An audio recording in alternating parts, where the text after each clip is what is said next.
ကံပြင်းတဲ့နီးကံပြင်းရမယ့်နီးကဘာတော့ဆိုလို့လူတိုင်းမကောင်းမှုအကုသိုလ်လုပ်မိတယ်ဆိုတော့ချင်းလေးတွေကြိုးလေးတွေကစပြီးတော့တတ်မိတယ်ဆိုတော့ပါဏာတိပါဒကလှုပ်တယ်ဆို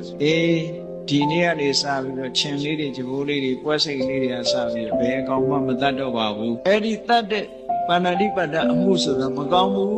များလာလို့ရှိရင်အပင်ငရဲကိုချရတဲ့အပင်ငရဲဖြစ်စေတတ်တဲ့အပင်ငရဲကလွတ်လာလို့ရှိရင်လည်းယောဂများတဲ့အသက်တိုးတယ်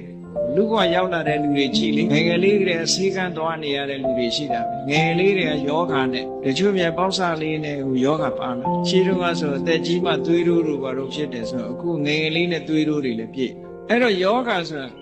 အကုသိုလ်မှုပြုလာတဲ့ပုဂ္ဂိုလ်ကငယ်ငယ်လေးကကိုယောဂများလာတယ်ပြီးတော့လည်းအသက်လည်းတိုးတယ်ဟောပါဏာတိပါဒအမှုကမကောင်းဘူးလို့သိလာတဲ့အခါမှာဒီကံတရားကလွတ်မြောက်ချင်လို့ရှိရင်ဘယ်လိုလုပ်ရမလဲသူမှပဲတတ္တဝါအသက်တတ္တမကောင်းဘူး